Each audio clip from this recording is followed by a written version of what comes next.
Well, hello friends. In this video, I will be trying to derive the Einstein's equation from Einstein-Hilbert action. That means basically the derivation of Einstein equation using an action by the fact that the del S equal to 0, which is just the fact that the maxima, it should be the path should be an extrema, but here instead of path we will be varying with respect to all possible metric over the space, over the manifold, space-time manifold. So let's see. So Einstein-Hilbert action is written like this. This is the scalar Ricci curvature and this is root of minus g. G is the determinant of the metric. So metric is a, as you know, I think 0-2 tensor. So let's see. So R is written, so the Ricci scalar is written like this, and let's now try to do this. So del of S equal to 0 implies I will be varying each of these quantity. So first I need to vary, let me see. So first I need to vary, so I am first varying this thing, then I will vary this one, then I will vary this one. So as you see there are three components. So varying of the determinant, varying of the Ricci curvature, and varying of the metric itself. So the step 1 towards achieving the goal is just using the some manipulation to write the variation of the Ricci curvature in a beautiful way. So you see, let's remember, Ricci curvature comes from the Riemann curvature contracted with these two indices on alpha alpha. And the Riemann curvature I have already derived in one of my previous videos here in terms of the Christoffel symbols or the connection coefficients. So after this I will just take delta. So delta will commute with this, and then you will see this, there are 1 2 3 4 5 6, so there will be 6 terms generated with these deltas. This will just we will use the product rule here to get the variation of these two terms, and you can see for yourself here. Now the next fact is to identify this variation with something that is more effective to work with. So let's derive this thing. So this is this one is let's do this derivation.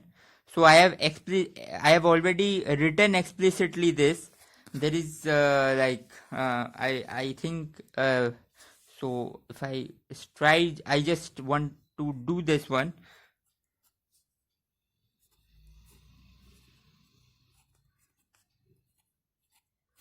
So we need to find this quantity where this entire thing is a tensor. It is basically 1-2 tensor, one index up.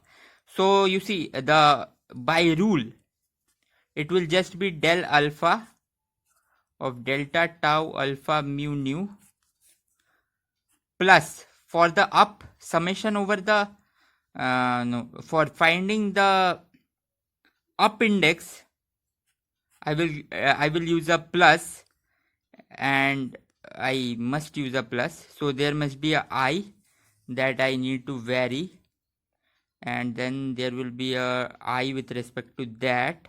So I will just get a tau I, then I will get mu nu.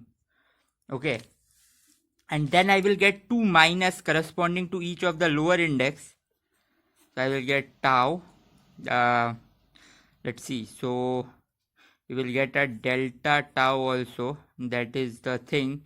Now if I need to vary this, I will sum over these two, and but then I have to put this here, and the last index has to be alpha, and then you have these two indices that are only that. Okay, and then you have this, and then you have a delta tau, and then you again need to find you need to just sum over this one. So I will put a I just summed over that, and rest of the quantities remains mu and alpha.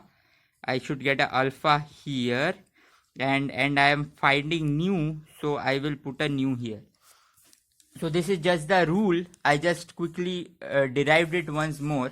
So I have done here explicitly all the calculation of subtracting this minus this, and this will give these two terms. Now you see the last term here I have nu and then alpha, and here I have alpha and then nu.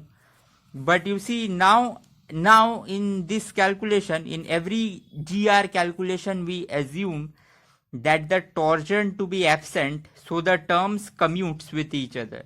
This is the formula of torsion. It is a 1-2 tensor. So let's move on.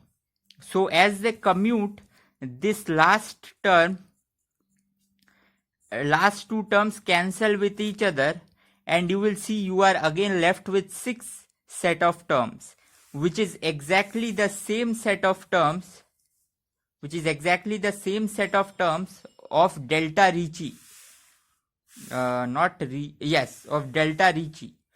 So you see, that means we have derived this identity. This is one of the very useful identity that we just now derived. So with this, you can take time to see that this is really following from these two. It follows from something more basic called Palatini's identity or something like that. I don't remember, but well. Now the next step with this will be finding this variation. Finding this variation requires a bit of motivation, but really the final result will be very exact. So let's see. So you see A, here I have the matrix. If A is a diagonal matrix, then you can see clearly that trace of ln of A exponentiated will just give you lambda 1, lambda 2, which is just determinant of A. Because you can see this, because you see e power ln of x is just x. Okay. So after this, the next line from here to here is just taking logarithm of both sides with respect to the natural logarithm base e. Now from here to here, I will be derivatizing both sides.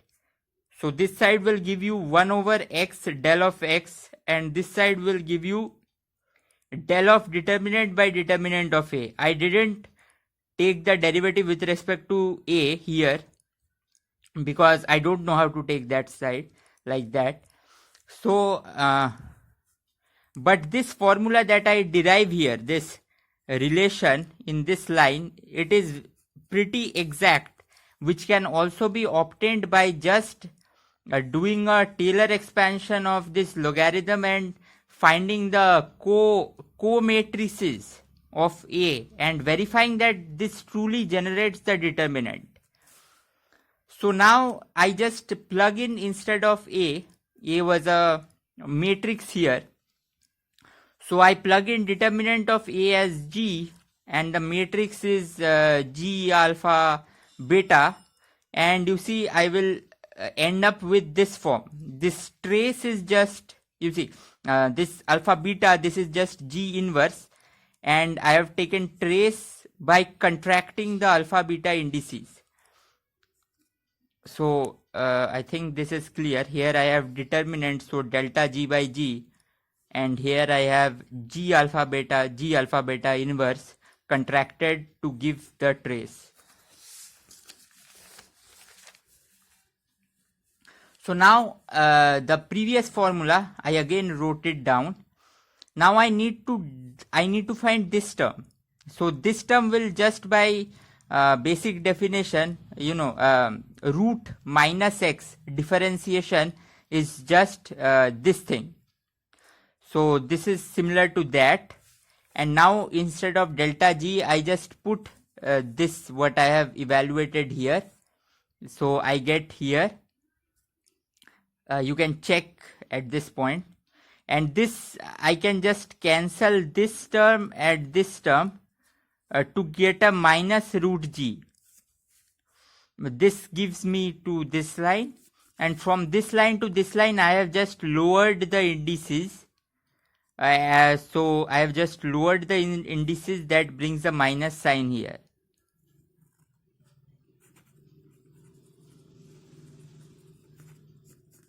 So lowering the indices. So now I have all my components. Actually I have two components, but those two will what I require. So this is delta of the determinant part, and in the previous part I have already find the delta of the Ricci scalar curvature, and this brings us to this form here. I have substituted here the delta, this part, delta root minus G of this thing is this thing. So now you can clearly see that I have the Einstein's field equation in the bracket here, but I also have this term here. So let's try evaluating this term here. So evaluating this term means I need to evaluate this. I use here the identity that I derived. So this brings us to this point from here to here. And you see now the variation with respect to G has been considered separately. So here I don't vary with respect to G. So I pull the G straight in. Now from here to here, you see there is alpha, there is nu, but this nu just gets summed over, and here alpha alphas are also summed over. So I can change, I can relabel the indices as alpha going to mu, so I get mu mu summed over, and mu going to alpha, so I get alpha alpha summed over. So alpha alpha summed over. So but this reordering of indices really allows us to pull this this connection outside to get this final result.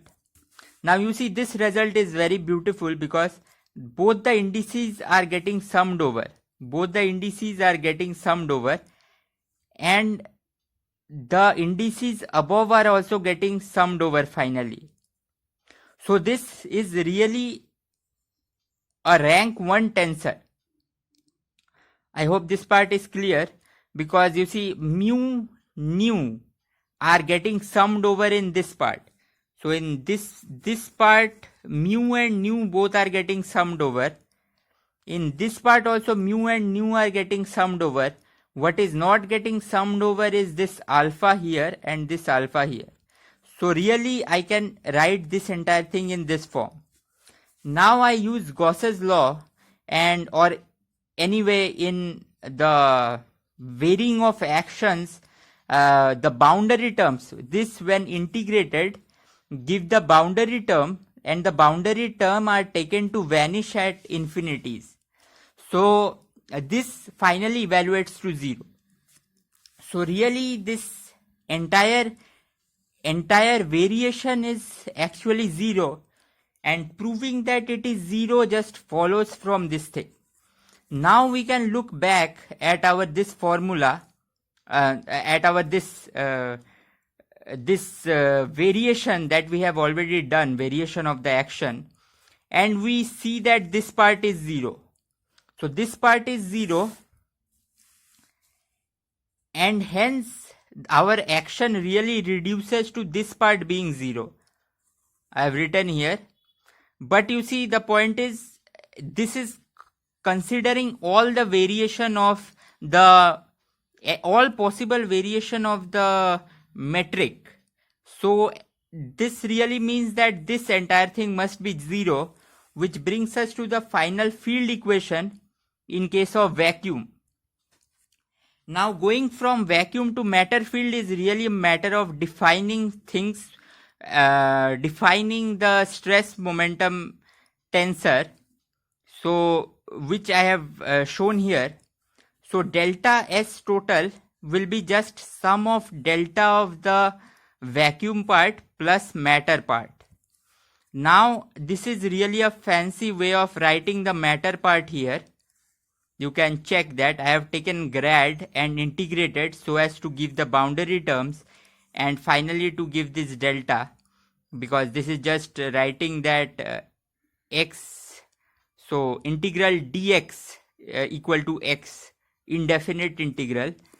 So now I will just define this thing to be the tensor, the matter, the energy momentum tensor.